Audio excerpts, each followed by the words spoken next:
Do you want to get people to convert to taking action and buying other than just yelling, buy my stuff, and feeling super scammy? I'm Kathy Olson of Funnel Gorgeous, and I'm going to dive into my computer. I'm going to show you some super simple tweaks you can make today, right now, using just design, so that you never have to feel scammy again. All right, let's dive in. Just as a review, this is the structure of a sales page that we teach. We've taught lots about this, so feel free to check out our other videos all about the structure and how to create a sales page. But basically you have the option, the announcement, headline, problem, solution, meaning, rapport, announcement 2, benefits, features, benefits, guarantee, urgency, FAQ, and closing. So if you have any questions about that, make sure and check out our other videos. But I'm going to go over some quick tweaks that you guys can do today, like literally today.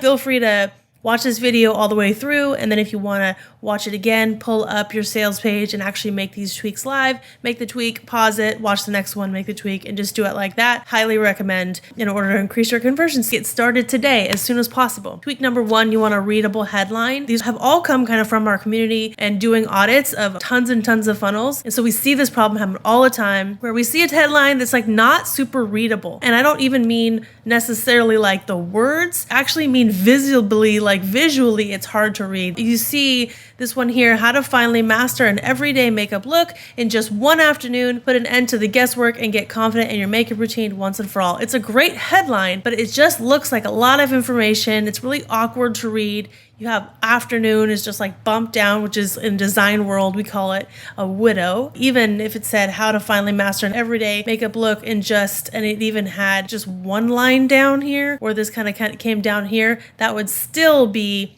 a little hard to read, a little disjointed, a little weird. I don't know how to read it. I don't know what's important, what's not important. They're really just split up into 2 lines. So let me show you the one tweak I want you guys to make, okay? So this is how we make a readable headline through design, is we can use colors, we can use italic, we can use bold, underlined, we can make something smaller with different colors, like all those kind of things. So now you see, you read it totally different. How to finally master custom for you everyday makeup look in just one afternoon. Put an end to the guesswork and get confident in your makeup routine once and for all. So it's like these design tweaks are simple, but they've given it like an attitude and a flair, and like now I know how to read it, okay? Tweak number 2 is all for the almighty skimmer. A lot of people are skim readers nowadays. I would say definitely the majority, probably, gosh, I don't know, 98% of people skim read, and then the rest of them read from top to bottom, but everybody else skim reads. And even if they are detailed readers, they're still going to skim it originally to see which section they want to read. No one just reads from top to bottom, right? I would say 100% of people skim in one way, or shape, or form. And this is how we design for skim readers, and this increases conversion and understanding and comprehension. Most people skim pages looking for visual cues to stop and read, and the best ways to address skimming is bullets, subheadlines, and all caps key phrases.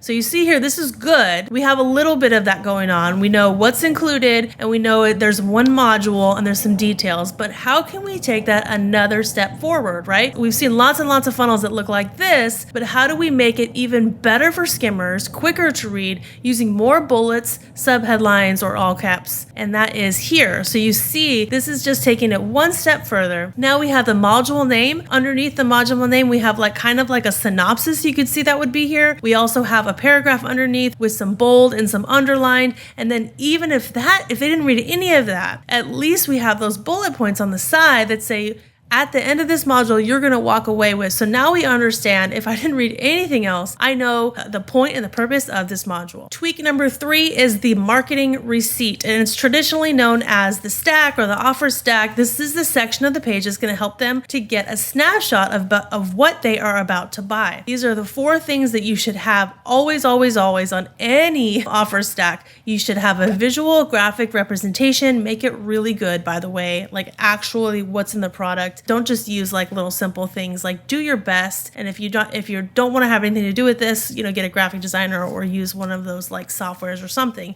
but do something for the love of. You need some kind of visual graphic representation. You want the features and the values. That's the whole reason that this is a stack, and this is a receipt of all the things they're going to receive and the value of each one of these things. I've done other videos about this, about not inflating your values and making them real, but just make sure that you include those. And then you're going to want to include the deal. So this should cost this much money, but here's how much it's going to cost you today, and how much, so that they know how much they're saving. And then the CTA and the button, it's the call to action button. So this on here, it says unlock 300 caption templates today. So I know this is what I'm going to do. It's going to unlock. I know what I'm going to receive. It's a call to action. Let's do this today. And it's telling me everything I need to know. Tweak number 4 are micro yes CTAs. Micro yes is something I totally came up with. So if you Google micro yes, nothing's going to come up unless it's something that we talked about. But I thought about this idea of people kind of getting buy-in and micro yeses throughout the sales page. So like you're going through the sales page, you're making little tiny decisions. And then these little micro yeses are like marbles in a jar, and they just kind of add up. And eventually your jar is full and it's a full body yes, right? And so it takes these little micro yeses to kind of get there, especially when someone's really debating and when they're cold or traffic, right? Because you never know where someone's going to say yes on a page. So you want them to stack up these micro yeses until it spills over, because you don't know when that's going to be, okay, that's it. That's the last thing I needed to hear. One thing that we do in the design is that we have 2 rules about CTA buttons. Number 1, we want a visual cue. We want it to look like a button. Make sure it looks clickable. The more like clickable, like you want to click, the better, right? So if you can do that through visuals, making it look like a button, having shading, whatever, just making it really obvious. The more obvious, the more people are going to click. But then you also want to have the copy that matches where they are on the page. So whenever you have a particular point in the page and you're trying to make like a case, or an argument, you want the button that is below it to correlate to the argument and agreeing with the argument. So here, instead of just having a I want in, and then as you're scrolling on the page, I want in, I want in, I want in, I want in, make them different and make them micro yes CTAs. So I know you probably can't read this, but right here, it has a list of kind of like what it looks like to have a happy family. In the actual micro yes CTA, it says, yes, I need a smooth and cheerful home. Get started with smart kids chores now, right? So instead of just saying, yes, I want in, you are agreeing that to a micro yes of that I want a smooth and cheerful home. Therefore, I need to click the button. But basically, that's what you're leading for here. Tweak number 5 is that proof is king. So a lot of times people use these screenshots of Facebook or just anywhere else, and they're great. They have a lot of weight because people know that like we didn't edit them or change them. They're totally raw and real and, not solicited or anything. But the problem with those is that they're hard to read. They're like, we can't skim over those, right? So how do we do that? We do that through highlighting. Sometimes we'll actually like write on the side, what is the takeaway? They had tried before and failed.